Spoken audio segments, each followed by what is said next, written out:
جو اپنی یہاں طور پر کیے تھے اس کی اجابت معراج کی رات میرے مصطفیٰ کی نظروں میں کر رہے تھے. یہ تقاضے تھے. اس کے بعد نبی پاک صلی اللہ تعالی علیہ وسلم جب واپس تشریف لائے, اب اس سفر میں جنت و دوزخ کا بھی ملاحظہ کیا, عرش و کرسی, لوح و قلم اور سارے اللہ تبارک و تعالیٰ کی خدائی کو دیکھ کر واپس تشریف لائے.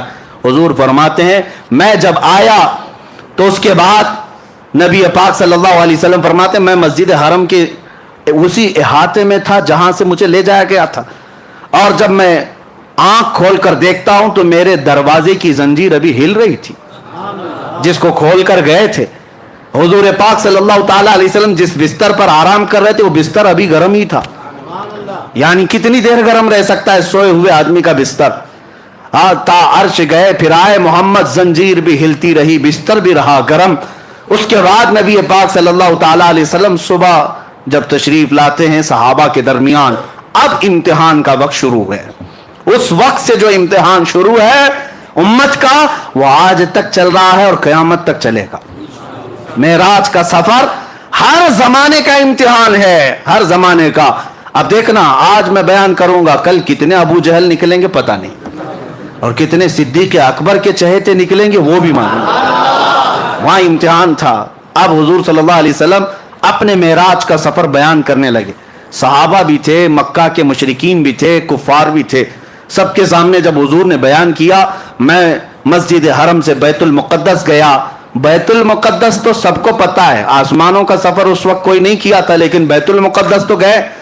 لیکن بظاہر نبی پاک صلی اللہ علیہ وسلم نے اپنی زندگی میں یعنی پیدل سفر کر کے کبھی حضور بیت المقدس ایک بار بھی نہیں گئے, صرف معراج کی رات گئے. اس سے پہلے بھی نہیں, اس کے بعد بھی کبھی گئے نہیں. حضور صلی اللہ تعالیٰ علیہ وسلم ایک ہی بار معراج کے سفر میں بیت المقدس گئے. جب سب کو سنایا اور اس کے بعد نبیوں کی امامت کا واقعہ, پھر آسمانوں کا سفر, پھر اس کے بعد سدرۃ المنتہا, پھر عرش و کرسی, پھر مقام رب ذوالجلال, وصال کی لذتیں سنائے. اب جس کو ماننا تھا انہوں نے مان لیا, جس کو کچھ پوچھنا تھا انہوں نے پوچھ لیا, اور جس کو انکار کرنا تھا وہ ٹھٹا مار کر بھاگنے لگے. اسی محفل سے سب سے پہلے چیخ مار کر کے جو بھاگا تھا وہ ابو جہل تھا. اس نے کہا کہ یہ سب من گھڑت قصے ہیں. اس نے برے برے الفاظ کہے کہ بہک گئے, دماغ میں فلاں آ گیا, اور نکل کر کے اس نے سوچا کہ اب یہ واقعہ بہت اچھا ہے ڈیمیج کرنے کے لیے. ہاں لوگوں کو بتاؤں گے دیکھو ایسے ایسے قصے بیان کر رہے ہیں, ہو ہی نہیں سکتا ایسے. کون مانتا ہے ایسے واقعات کو اس زمانے میں جب سائنس ہی نہیں ہے, نہ کوئی راکٹ ہے, نہ کوئی پلین ہے کہ اڑ کر کے چلا جاتا, کچھ نہیں ہے. ابو جہل جب باہر نکلا تو سب سے پہلے ملاقات ابو بکر صدیق سے ہی ہوئی. حضرت ابو بکر صدیق محفل میں نہیں تھے جب حضور معراج کا واقعہ بیان کر رہے تھے, نہیں تھے, باہر تھے, آ رہے تھے کہیں سے. ابو جہل پکڑ لیا اور کہا ابو بکر ایک بہت اچھی خبر ہے. کہا کیا ہے؟ کہا مکہ میں ایک شخص آیا ہے اور وہ کہہ رہا ہے رات کے وقت وہ مسجد حرم سے اٹھا اور مسجد اقصی چلا گیا ایک ہی رات میں. کیا ایسا ممکن ہے؟ حضرت ابو بکر نے کہا ایسا کیسے ہو سکتا ہے, ایسا اتنا لمبا سفر 1400 کلومیٹر کا ایک رات میں کون کیسے کر سکتا ہے؟ وہ بھی اس وقت زیادہ سے زیادہ تیز رفتار اونٹ کی سواری تھی, اس کے علاوہ کوئی سواری نہیں, ایسا کیسے ہو سکتا ہے؟ تو ابو بکر صدیق نے جیسے ہی یہ جواب دیا ابو جہل ہنسنے لگ گیا زور سے. حضرت ابو بکر صدیق کو شک ہوا, پوچھا کون کہہ رہا ہے یہ بات, کون کہہ رہا ہے؟ ابو جہل نے کہا ابھی تو صرف میں نے مسجد اقصی تک کی بات کی, وہ تو اور آگے کی بات کر رہا ہے. تو حضرت ابو بکر صدیق نے کہا کہ اور کون کہہ رہا ہے؟ ابو جہل نے کہا تمہارا سب سے قریبی دوست محمد صلی اللہ علیہ وسلم. حضرت ابو بکر صدیق کہتے سن ابو جہل, تو بیت المقدس تک کے سفر کی بات کر رہا ہے, اگر میرے محبوب ساتوں آسمانوں کی بات کریں تب بھی میں مان لوں. ابھی اس نے کہا نہیں تھا کہ ساتوں آسمانوں کے سفر کی بھی بات ہے. خود سے صدیق اکبر نے کہا اگر میرے آقا ساتوں آسمانوں کی بھی بات کریں تب بھی میں حقیقت کو تسلیم کروں گا, اس لیے کہ میرا محبوب وہ ہے جس کو ساری دنیا امین و صادق کہتی ہے. حضرت ابو بکر نے جب یہ کہا تو ابو جہل چہرہ لٹکا کر کے بھاگ گیا, اور اس کا کام نہیں ہوا. حضرت ابو بکر صدیق فوراً آئے, مجلس رسول ابھی قائم تھی, حضور صلی اللہ تعالیٰ علیہ وسلم ابھی تشریف فرما تھے, لیکن حضرت ابو بکر جب آئے تو اس وقت تک تو ابو بکر ہی تھے.